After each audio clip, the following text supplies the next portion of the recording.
Hi friends, welcome back to our YouTube channel. మనకు SSC staff selection commission నుండి 2025లోన అతి భారీ నోటిఫికేషన్ రావడం అయితే జరిగింది. ఇదే బంపర్ నోటిఫికేషన్ అన్నమాట. ఓవరాల్గా మనకు 14,580 పోస్టులు అయితే మనకు భర్తీ చేస్తున్నారు. అండ్ దీనిలో వచ్చేసి ఏమేమి పోస్టులు భర్తీ చేస్తున్నారు అంటే మనకు ఇన్స్పెక్టర్ పోస్టులు, అదేవిధంగా మనకు ఇన్కమ్ ట్యాక్స్లోన ఏవైతే ట్యాక్స్ అసిస్టెంటు, ఇదే విధంగా ఇంటెలిజెన్స్ బ్యూరో, ఇంకా వివిధ రకాల ఉన్నటువంటి ఏవైతే ఆఫీసర్స్ స్థాయి పోస్టులు ఉన్నాయో ఆ పోస్టులు అయితే మనకు భర్తీ చేస్తున్నారు. దీనివల్ల మనకు group B and group C పోస్టులు అయితే ఉన్నాయన్నమాట. అండ్ శాలరీ చూసుకుంటే పర్ మంత్ మీకు అన్ని అలవెన్స్ కలుపుకుంటే ఓవరాల్ మీకు 80,000 అబో మీకు శాలరీ అయితే వస్తుంది. అండ్ నోటిఫికేషన్ డీటెయిల్స్ అనేది మనకు స్టాఫ్ సెలక్షన్ కమిషన్ నుండి సిజిఎల్ నోటిఫికేషన్ అనమాట. సిజిఎల్ అంటే combined graduate level examination 2025 submission నుండి 14,580 పోస్టులతోటి నోటిఫికేషన్ అయితే రావడం అయితే జరిగింది. ఇప్పుడు వీడియోలో వచ్చేసి క్వాలిఫికేషన్ ఏంటి, సెలక్షన్ ప్రాసెస్ ఏ విధంగా ఉంటుంది, అండ్ ఎన్ని పోస్టులు భర్తీ చేస్తున్నాడు, ఏమేమి పోస్టులు భర్తీ చేస్తున్నాడు, ప్రతిదీ మీకు పిన్ టు పిన్ అయితే ఎక్స్ప్లెయిన్ చేస్తాను. కాబట్టి ఎవరైతే ఎస్ఎస్సి సిజిఎల్ నోటిఫికేషన్ కోసం ప్రిపేర్ అవుతా ఉన్నారో అండ్ వెయిటింగ్ చేస్తూ ఉన్నారో వాళ్ళందరూ కూడా వీడియోని ఎండ్ వరకు చూడండి. అండ్ మీరు ఎవరైతే ప్రిపేర్ అవుతున్నారో కింద కాంప్లీట్ చేయండి బ్రదర్, మీరు ప్రిపరేషన్ ఉన్నారా లేదా అనేది. అండ్ ఇప్పుడు కంప్లీట్ డీటెయిల్ చెప్తాను. అండ్ వీడియోస్ ప్రతి ఒక్కరు నా స్మాల్ రిక్వెస్ట్ ఏంటంటే చాలామంది వీడియోస్ని చూస్తున్నారు కానీ లైక్ చేయకుండా వెళ్ళిపోతున్నారు. మీరు ఒక లైక్ చేసి మన ఛానల్ కొద్దిగా బూస్టప్ అయితే ఉంటుంది. అండ్ ఇటువంటి జనరల్ అప్డేట్స్ కూడా కావాలంటే కూడా మన ఛానల్ని సబ్స్క్రైబ్ చేసుకొని పక్కన బెల్ ఐకాన్ అయితే యాక్టివేషన్ అయితే పెట్టుకోండి. ఇక మెయిన్ టాపిక్ అంటే మనకు ఎస్ఎస్సి స్టాఫ్ సెలక్షన్ కమిషన్ నుండి 2025లోన అతి భారీ నోటిఫికేషన్ వచ్చేసి ఇదే అని చెప్పాను కదా, మనకు సిజిఎల్ నోటిఫికేషన్ అనేది ఇది అఫీషియల్ నోటిఫికేషన్ అనమాట. కంబైన్డ్ గ్రాడ్యుయేట్ లెవెల్ ఎగ్జామినేషన్ 2025 అని మనకి ఆన్లైన్ అప్లికేషన్ మనకు June 9, 2025 మనకు నిన్న ఈవినింగ్ నుంచే అప్లికేషన్ స్టార్ట్ అయిపోయింది. అండ్ దీనికి అప్లై లాస్ట్ డేట్ వచ్చేసి మనకు July 4, 2025 నెక్స్ట్ మంత్ 4వ తేదీ వరకు మాత్రమే టైం అయితే ఉంది. అండ్ మీరు ఆన్లైన్ పేమెంట్ ఏదైతే చేసిన తర్వాత మీరు పేమెంట్ చేయడానికి July 5, 2025 తేదీ వరకు టైం అయితే ఇవ్వడం అయితే జరిగింది. అండ్ మీరు అప్లై చేసేటప్పుడు ఏదైనా మిస్టేక్ చేసింటే కన్నా ఏదైనా మీరు ఎడిట్ చేసుకోవాలంటే July 9, 2025 నుంచి July 11, 2025 మిడ్ నైట్ వరకు ఎడిట్ చేసుకోవడానికి టైం అయితే ఇవ్వడం అయితే జరిగింది. అండ్ దీనికి ఎవరైతే అప్లై చేస్తారో వాళ్ళకు Tier 1, Tier 2 ఎగ్జామ్స్ అయితే కండక్ట్ చేస్తారు. ముందుగా Tier 1 ఎగ్జామ్ అనమాట, సిబిటి ఎగ్జాము. అది August 13, 2025 నుంచి August 30, 2025 వరకు ఎగ్జామ్స్ అయితే కండక్ట్ అయితే చేస్తూ ఉన్నారు. కాబట్టి ఎవరైతే సీజీఎల్కి అప్లై చేస్తున్నారో వాళ్ళందరూ కూడా Tier 1 మీద మీరు ఫోకస్ అయితే చేయండి. ఎగ్జామ్ టైమింగ్కి ఎక్కువ టైం కూడా లేదనమాట, మ్యాక్సిమం 2 months మాత్రమే టైం అయితే ఉంది. ఇక నెక్స్ట్ ఎవరైతే Tier 1 క్వాలిఫై అవుతారో మళ్ళీ షార్ట్ లిస్ట్ అవుతారో వాళ్ళకు Tier 2 ఎగ్జామ్ అయితే ఉంటుంది. ఇది కూడా సిబిటి ఎగ్జామ్ మాత్రమే. ఈ Tier 2 ఎగ్జామ్ అనేది మనకు 2025 డిసెంబర్లో అయితే కండక్ట్ అయితే చేస్తామని వాళ్ళు ఇక్కడ షెడ్యూల్ అయితే ఇచ్చారన్నమాట. ఇది టెంటేటివ్ మాత్రమే. ఇక నెక్స్ట్ ఇక్కడ మనకు అప్లై చేసేటప్పుడు ఏదన్నా టెక్నికల్ ఇష్యూ కానీ ఏదైనా మీకు హెల్ప్ కావాలంటే ఎస్ఎస్సి బోర్డు నుంచి ఇక్కడ మనకు టోల్ ఫ్రీ నెంబర్ అయితే ఇవ్వడం జరిగింది. ఆ టోల్ ఫ్రీ నెంబర్కి మీరు కాల్ చేసి మీరు అన్ని డీటెయిల్స్ కూడా అడగవచ్చు, మీ డౌట్ని క్లారిఫై అయితే చేసుకోవచ్చు. ఇక నెక్స్ట్ మనకు వేకెన్సీ డీటెయిల్స్ చూసుకుంటే ఇక్కడ మనకు టెంటేటివ్ వేకెన్సీ అని మనకి ఇక్కడ మెన్షన్ చేశారు. దేర్ ఆర్ అప్రాక్సిమేట్ 14,582 వేకెన్సీ అని ఇక్కడ మనకు మెన్షన్ చేశారన్నమాట. అయితే బ్రదర్ ఈ వేకెన్సీ అన్ని కూడా మనకు టెంటేటివ్ వేకెన్సీ మాత్రమే, ఇంకా పోస్టులు అనేది ఇంక్రీజ్ చేసే అవకాశం అయితే ఉంటుంది.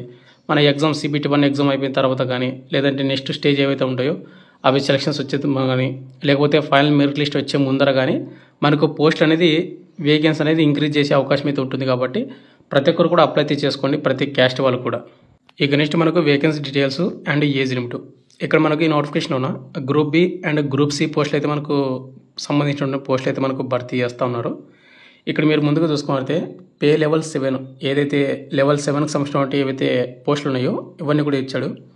44,900 నుండి 1,42,400 వరకు మీకు శాలరీ అయితే వస్తుంది.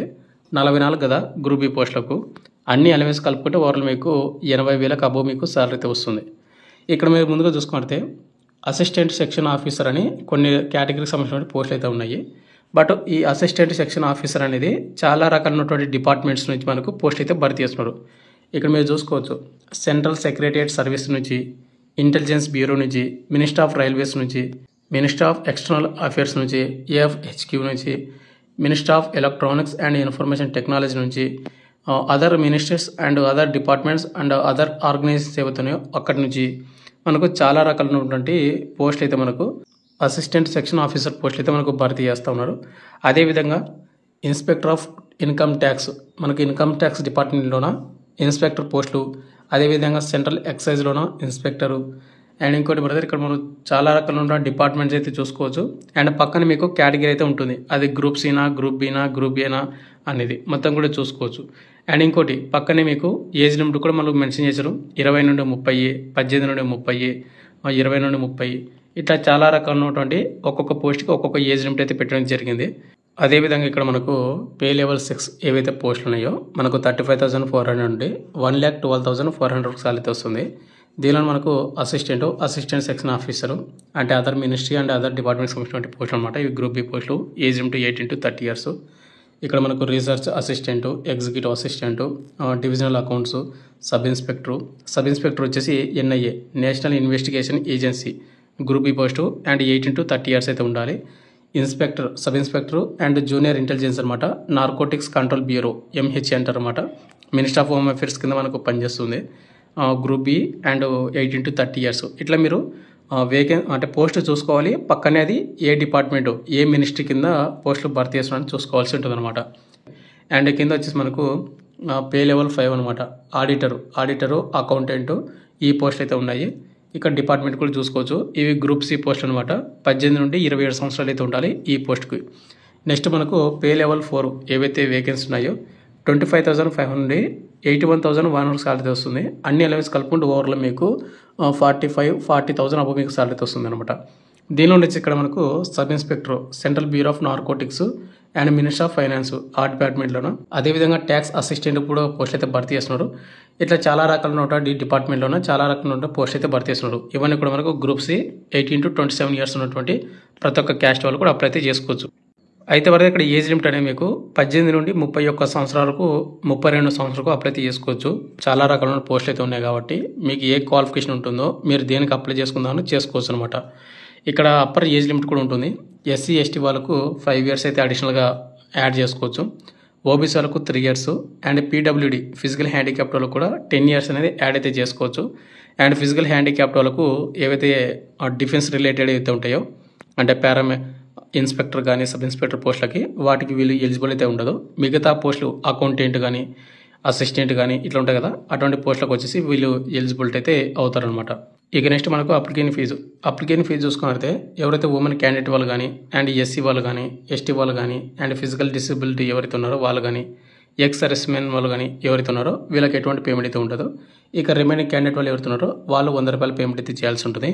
యువర్ ఈడబ్ల్యూఎస్ ఓబీసీ బాయ్స్ ఎవరైతే ఉన్నారో వాళ్ళు మాత్రమే 100 rupees పేమెంట్ చేయాలి. పేమెంట్ చేసుకోవడానికి లాస్ట్ డేటు మనకు July 5, 2025 మిడ్ నైట్ 12 వరకు పేమెంట్ అయితే చేసుకోవచ్చు. ఇక నెక్స్ట్ మనకు ఎడ్యుకేషన్ క్వాలిఫికేషన్ విషయానికి వస్తే August 1, 2025కి మీ ఏజ్ లిమిట్ కానీ అదేవిధంగా ఎడ్యుకేషన్ సర్టిఫికేట్స్ కానీ ఉండాల్సి ఉంటుంది. ఇక్కడ మనకు చాలా రకాల డిపార్ట్మెంట్స్ అయితే ఉన్నాయిగా వాటిలో మనకు సపరేట్గా ఎడ్యుకేషన్ క్వాలిఫికేషన్ ఉంటుంది. జూనియర్ స్టాటిస్టికల్ ఆఫీసర్ ఏవైతే ఈ పోస్ట్కి అప్లై చేసుకోవాలంటే ఎవరైతే బ్యాచిలర్ డిగ్రీ అయితే పాస్ అయి ఉండాలి. అదేవిధంగా మీకు 12th స్టాండర్డ్ లెవెల్లోన అంటే ఇంటర్మీడియట్లోన 60% తోటి మీరు ఎంపీసీ గ్రూప్ అయితే చేసి ఉండాలి. అటువంటి వాళ్ళు మాత్రమే జూనియర్ స్టాటిస్టికల్ ఆఫీసర్కి అయితే అప్లై చేసుకోవచ్చు. లేదంటే కనుక ఎవరైతే bachelor degree any subject with statistical ఏవైతే సబ్జెక్ట్ ఉంటుందో ఆ సబ్జెక్ట్ ఒక్కటైనా చేసి ఉండాలి అని చెప్తున్నారు. ఇక నెక్స్ట్ పోస్ట్ వచ్చి మనకు స్టాటిస్టికల్ ఇన్వెస్టిగేషన్ గ్రేడ్ 2 ఈ పోస్ట్కి వచ్చేసి bachelor degree any subject with statistics ఏవైతే ఉన్నాయో వన్ ఆఫ్ ద సబ్జెక్ట్గా మీరు చేసి ఉండాలన్నమాట. అది చేసిన వాళ్ళు మాత్రమే స్టాటిస్టికల్ ఇన్వెస్టిగేటర్ గ్రేడ్ 2కి అప్లై అయితే చేసుకోవచ్చు. ఇవి కాకుండా మిగతా రిమైనింగ్ పోస్టులు ఏవైతే ఉన్నాయో అంటే సబ్ ఇన్స్పెక్టర్ కానీ ఇంకా ఇన్స్పెక్టర్ పోస్టులు కానీ ఇంకా మిగతా పోస్టులు ఏవైతే ఉన్నాయో వాటికి bachelor degree from recognised university or equivalent ఏవైతే ఉన్నాయో వాళ్ళు అప్లై చేసుకోవచ్చు. అంటే సింపుల్గా డిగ్రీ పాస్ అయినా లేదంటే బీ ఫార్మసీ చేసినా లేదంటే కన్నా బీటెక్ చేసిన వాళ్ళు కూడా అప్లై చేసుకోవచ్చు. అండ్ ఇంకోటి బ్రదర్ ఇక్కడ ఇచ్చినటువంటి ఏవైతే క్వాలిఫికేషన్ ఇచ్చాడో ఈ క్వాలిఫికేషన్స్లోన ఫైనల్ సెమిస్టర్స్ కానీ ఫైనల్ ఎగ్జామ్స్ కానీ రాసేవాళ్ళు ఎవరైతే ఉన్నారో వాళ్ళు కూడా అప్లై చేసుకోవచ్చు. బట్ మీకు August 1, 2025 కల్లా మీ క్వాలిఫికేషన్ డిగ్రీ కానీ బీటెక్ కానీ కంప్లీట్ అయ్యి ఉండాలన్నమాట. అంటే August 1, 2025 కల్లా ఎగ్జామ్స్ కంప్లీట్ చేసినటువంటి వాళ్ళు మాత్రమే అప్లై అయితే చేసుకోవచ్చు. అంటే ఎగ్జామ్స్ కంప్లీట్ అవుతాయి అనుకున్న వాళ్ళు మాత్రం అప్లై అయితే చేసుకోవచ్చు అనమాట. సెలక్షన్ ప్రాసెస్ చూసుకుంటే మెయిన్గా వచ్చేసి Tier 1 అండ్ Tier 2 ఈ 2 ఎగ్జామ్స్ అయితే కండక్ట్ అయితే చేస్తారు. Tier 1లో క్వాలిఫై అయిన వాళ్ళకు Tier 2కి అయితే పిలవడం అయితే జరుగుతుంది. ఇక్కడ Tier 1 ఎగ్జామ్ వచ్చేసి మనకి ఏ విధంగా ఉంటుందంటే కనుక జనరల్ ఇంటెలిజెన్స్ అండ్ రీజనింగ్ నుంచి 25 క్వశ్చన్లు వస్తాయి 50 మార్కులకు. ప్రతి కరెక్ట్ ఆన్సర్కి 2 మార్కులు. జనరల్ అవేర్నెస్ నుంచి 25 క్వశ్చన్లు 50 మార్కులకు. క్వాంటిటివ్ యాప్ట్ నుంచి 25 క్వశ్చన్లు వస్తాయి 50 మార్కులకు. ఇంగ్లీష్ నుంచి 25 క్వశ్చన్లు వస్తాయి 50 మార్కులకు. అండ్ ఎగ్జామ్ టైమింగ్ వచ్చేసి 1 అవర్ అయితే ఇవ్వడం జరుగుతుంది. అండ్ ఎవరైతే ఫిజికల్ హ్యాండిక్యాప్డ్ వాళ్ళు స్క్రాప్స్ని పెట్టుకుంటే వాళ్ళకి ఎక్స్ట్రా 20 మినిట్స్ అయితే రావడం అయితే జరుగుతుందన్నమాట, ఇవ్వడం అయితే జరుగుతుంది. అండ్ దీనిలో వచ్చేసి మనకు నెగిటివ్ మార్కింగ్ ఉందంటే కంపల్సరీ నెగిటివ్ మార్కింగ్ అయితే ఉంది. 0.50 అంటే మనకు 2 తప్పులకు 1 మార్క్ అయితే కట్ అవుతుంది కాబట్టి చూసుకొని అయితే అటెంప్ట్ అయితే చేసుకోండి. అండ్ ఈ ఎగ్జామ్ లాంగ్వేజ్ అనేది మనకు ఇంగ్లీష్ అండ్ హిందీ ఈ 2 ఎగ్జామ్స్ అంటే లాంగ్వేజ్లో మాత్రమే ఎగ్జామ్ అయితే రాయాలి. మన తెలుగు లోకల్లో అయితే ఎగ్జామ్ అయితే ఉండదు, అదైతే గుర్తుపెట్టుకోండి. ఇక నెక్స్ట్ మనకు టైర్ 2 ఎగ్జామ్ అయితే ఉంటుంది. ఎవరైతే టైర్ 1 క్వాలిఫై షార్ట్ లిస్ట్ అవుతారో. ఇక టైర్ 1లో వచ్చేసి మళ్ళీ మనకు సెక్షన్ 1 అంటే పేపర్ 1 పేపర్ 2 అయితే ఉంటుంది. మళ్ళీ పేపర్ 1లో వచ్చేసి సెషన్ 1 అండ్ సెషన్ 2 అయితే మనకు డివైడ్ చేయడం అయితే జరిగిందనమాట. మళ్ళీ సెషన్ 1లో వచ్చేసి మనకు సెక్షన్ 1 సెక్షన్ 2 సెక్షన్ 3 అయితే ఉంటుంది. ఇక్కడ మనకు ముందుగా పేపర్ 1లోన సెషన్ 1లోన సెక్షన్ 1 వచ్చేసి mathematical ability and reasoning intelligence నుంచి క్వశ్చన్ అయితే రావడం జరుగుతుంది. అండ్ సెక్షన్ 2కి వచ్చేసి ఇంగ్లీష్ లాంగ్వేజ్ నుంచి అండ్ జనరల్ అవేర్నెస్ నుంచి క్వశ్చన్లు వస్తాయి. అండ్ సెక్షన్ 3 నుంచి కంప్యూటర్ నాలెడ్జ్ టెస్ట్ ఏవైతే ఉన్నాయో వీటి నుంచి మీకు క్వశ్చన్ అయితే రావడం జరుగుతుంది. అదేవిధంగా పేపర్ 1లోన సెషన్ 2 అనమాట. సెషన్ 2లో వచ్చేసి డేటా ఎంట్రీ ఏదైతే స్పీడ్ టెస్ట్ ఉంటుందో అదనమాట. ఇక నెక్స్ట్ మనకు పేపర్ 2 వచ్చేసి స్టాటిస్టిక్స్ సంబంధించిన ఒకటి 100 క్వశ్చన్ అయితే వస్తాయి. దానికి సంబంధించిన ఒకటి క్వశ్చన్ పేపర్ అయితే ఉంది. కింద మీరు చూసుకోవచ్చు అనమాట. అంటే మనకు ఏ సబ్జెక్ట్ నుంచి ఏమేమి క్వశ్చన్లు వస్తాయనేది మీకు నోటిఫికేషన్లో డీటెయిల్గా ఇవ్వడం అయితే జరిగింది. అండ్ టైర్ 2 ఎగ్జామ్ అయిపోయిన తర్వాత మనకు డాక్యుమెంట్ వెరిఫికేషన్ అయితే కండక్ట్ అయితే చేస్తారు కంపల్సరీగా. ఈ డాక్యుమెంట్ వెరిఫికేషన్లో మీకు ఏవైతే అప్లోడ్ చేసినటువంటి డాక్యుమెంట్స్ అన్ని కూడా ఒరిజినల్ సర్టిఫికేట్ తీసుకుని వెళ్ళి వెరిఫికేషన్ చేసుకోవాల్సి ఉంటుంది. అయితే ఎగ్జామ్ సెంటర్స్ వచ్చేసి ఇక్కడ మనకు తెలుగు వాళ్ళకు తెలుగు లోకల్ స్టేట్లోనే ఎగ్జామ్స్ అయితే కండక్ట్ చేస్తారు. ఆంధ్ర అండ్ తెలంగాణ వాళ్ళకు ముందుగా వచ్చేసి ఆంధ్రప్రదేశ్ వాళ్ళకు చీరాల, గుంటూరు, కాకినాడ అండ్ కర్నూలు, నెల్లూరు, రాజమండ్రి, తిరుపతి, విజయనగరము, విజయవాడ, విశాఖపట్నము అండ్ అదేవిధంగా కింద వచ్చేసి శ్రీకాకుళము, ఏలూరు అండ్ ఒంగోలు ఏవైతే ఉన్నాయో ఇక్కడే ఎగ్జామ్ సెంటర్ అయితే పెట్టడం అయితే జరిగిందనమాట ఆంధ్రప్రదేశ్ వాళ్ళకు. ఇక అదేవిధంగా తెలంగాణ వాళ్ళకు వచ్చేసి హైదరాబాదు, కరీంనగర్, వరంగల్ ఈ 3 సెంటర్స్లో మాత్రమే తెలంగాణ వాళ్ళకి ఎగ్జామ్ సెంటర్ అయితే పెట్టడం అయితే జరిగింది. అయితే బ్రదర్ ఇక్కడ మీకు ఒకటి నోటీస్ చేయాలి. ఇక్కడ ఏవైతే ఇన్స్పెక్టర్ పోస్టులు కానీ సబ్ ఇన్స్పెక్టర్ పోస్టులు కానీ అండ్ ఏవైతే బీఆర్ఓ సంబంధించిన పోస్టులు కానీ మీరు అప్లై చేసుకుంటే ఇక్కడ ఇచ్చాడు చూడండి, మీకు క్లారిటీగా చూసుకోండి. ఇక్కడ ఇచ్చినటువంటి ఏవైతే పోస్టులు ఉన్నాయో ఈ పోస్టులకు అప్లై చేసుకుంటే కంపల్సరీ మీకు ఫిజికల్ స్టాండర్డ్ టెస్ట్ అంటే మనకు హైటు అండ్ మెడికల్ టెస్ట్ ఇవైతే కండక్ట్ అయితే చేస్తారంట. ఈ హైటు అండ్ మెడికల్ టెస్ట్ ఉన్న వాళ్ళు మాత్రమే దీనికి ఎలిజిబిలిటీ అయితే అవుతారు ఈ పోస్టులకు. ఇక నెక్స్ట్ మనకు హైట్ విషయానికి వస్తే కనుక ఇక్కడ ఏవైతే ఫిజికల్ స్టాండర్డ్ టెస్ట్ మనకు central excise and examination preventive officer ఏవైతే సంబంధించిన పోస్టులు ఏవైతే ఉన్నాయో ఇన్స్పెక్టర్ కానీ సబ్ ఇన్స్పెక్టర్ పోస్టులు కానీ సెంట్రల్ బ్యూరో ఆఫ్ నార్కోటిక్స్ సిబిఎన్ల హైట్ విషయానికి వస్తే 157 సెంటీమీటర్ అయితే కంపల్సరీ అయితే హైట్ అయితే ఉండాలి. ఇది మేల్ వాళ్ళు మాత్రమే. చెస్ట్ వచ్చేసి నార్మల్ ఉన్నప్పుడు 81, బ్రీతింగ్ తీసుకుంటే 86 అయితే ఉండాలి. అండ్ ఎవరైతే ఎస్టీ క్యాండిడేట్ వాళ్ళు ఉన్నారో వాళ్ళకు 5 సెంటీమీటర్స్ అనేది రిలాక్సేషన్ అయితే ఇవ్వడం అయితే జరుగుతుంది హైట్లోన. ఇక్కడ రన్నింగ్ వచ్చేసి 1600 మీటర్స్ రన్నింగ్ని 15 నిమిషాలు కంప్లీట్ చేయాలి. సైక్లింగ్ 8 కిలోమీటర్స్ని 30 మినిట్స్లో కంప్లీట్ చేయాలి. ఇది మేల్ వాళ్ళకి సంబంధించిన ఫిజికల్ టెస్ట్. అండ్ ఫీమేల్ వాళ్ళకి వచ్చేసి మినిమం హైట్ అనేది 152 సెంటీమీటర్ అయితే హైట్ అయితే ఉండాలి. అండ్ వెయిట్ వచ్చేసి 48 కేజీలు అయితే ఉండాలి. వీళ్ళకి చెస్ట్ అనేది నాట్ అప్లికేబుల్. ఇక ఎవరైతే ఎస్టీ వాళ్ళు ఉంటారో 2.5 సెంటీమీటర్స్ అనేది హైట్ రిలాక్సేషన్ అయితే ఉంటుంది. అండ్ వీళ్ళకి రన్నింగ్ అనేది ఏ విధంగా ఉంటుందంటే 1 కిలోమీటర్ని 20 నిమిషాలు కంప్లీట్ చేయాలి. అండ్ సైక్లింగ్ వచ్చేసి 3 కిలోమీటర్ని 25 మినిట్స్లో కంప్లీట్ చేయాల్సి ఉంటుంది. ఇది మనకు వేరే డిపార్ట్మెంట్ సంబంధించిన పోస్టులు. ఇంకొకటి sub inspector of central bureau of investigation ఏవైతే ఈ పోస్ట్కి అప్లై చేయాలంటే మేల్ వాళ్ళు 165 సెంటీమీటర్లు ఉండాలి. ఉమెన్ వాళ్ళు 150 సెంటీమీటర్ అయితే ఉండాలి. ఇక ఎవరైతే ఎస్టీ ట్రైబల్స్ ఉంటారో వాళ్ళకు 5 సెంటీమీటర్స్ అనేది రిలాక్సేషన్ అయితే ఇవ్వడం అయితే జరుగుతుంది. ఇక చెస్ట్ 76 సెంటీమీటర్ అయితే ఉండాలి. ఇది ఫీమేల్కు నాట్ అప్లికేబుల్. ఇక నెక్స్ట్ వచ్చేసి నేషనల్ ఇన్వెస్టిగేషన్ ఏజెన్సీ ఎన్ఐఏలోన సబ్ ఇన్స్పెక్టర్ పోస్టులకు 170 సెంటీమీటర్లు మేల్ వాళ్ళు, గర్ల్స్ వచ్చేసి 150 సెంటీమీటర్లు అయితే ఉండాలి. అండ్ ఎస్టీ వాళ్ళకు 5 సెంటీమీటర్స్ రిలాక్సేషన్ అయితే ఉంటుంది. చెస్ట్ 76 సెంటీమీటర్ అయితే ఉండాలి నార్మల్ ఉన్నప్పుడు.